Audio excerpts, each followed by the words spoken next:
ଯେ ଗ୍ରାମବାଲାର ସ୍ତ୍ରୀ ଭୁଲ କହିଲେ ଆଜ୍ଞା ସେ ଗ୍ରାମବାଲାର ସ୍ତ୍ରୀ ହଉଛନ୍ତି ମୋ ଲଲା ବୋହୂ। ଏମିତି ଲଲା ବୋହୂର ପୁଅ ହେଇ ମୋ ଘରର ଭାଇଙ୍କର ସ୍ୱପ୍ନ କେମିତି ଦେଖିଲେ? ସ୍ୱପ୍ନ ଦେଖିବା ପାଇଁ କାହାର ଅନୁମତି ଦରକାର ନାହିଁ। ସେ ସ୍ୱପ୍ନ ଦେଖିବା ପାଇଁ ଘର ଲୋକ ହବାକୁ ପଡେନି। କାହିଁକି ସତ୍ୟଟା କାହା ବାପାର ଚାକିରି ନୁହଁ। ତଥାପି ସ୍ୱପ୍ନ ଦେଖିବା ଗୋଟେ ଲିମିଟ ଥାଏ। କାହା ରିକ୍ସାବାଲାର ସ୍ୱପ୍ନରେ ଦୁବାଇର 5 ଷ୍ଟାର ହୋଟେଲର ଗୋଲ୍ଡେନ ସୁଟରେ ବସି ସ୍କଚ୍ ପିଇବାର ଦୃଶ୍ୟ କେବେ ଜୀବନରେ ଆସେନି। ଯାହାକୁ ଆପଣ ରିକ୍ସାବାଲା ବୋଲି କହୁଛନ୍ତି ସେମାନେ ତାଙ୍କ ନିଜ ଇଚ୍ଛାରେ ଏଠିକି ଆସିନଥିଲେ, ବରଂ ଆପଣ ତାଙ୍କୁ ଏଠି ନିମନ୍ତ୍ରଣ କରିଥିଲେ।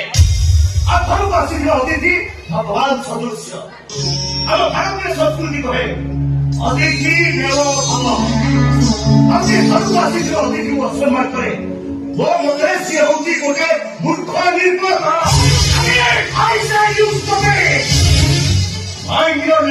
ସୂର୍ଯ୍ୟ ମିଶ୍ର ଆମର କୋଟି କୋଟି ହେଇପାରନ୍ତି ସତ, କିନ୍ତୁ ମୋ ମତରେ ଆପଣ ହଉଛନ୍ତି ଗୋଟେ ମଣିଷ।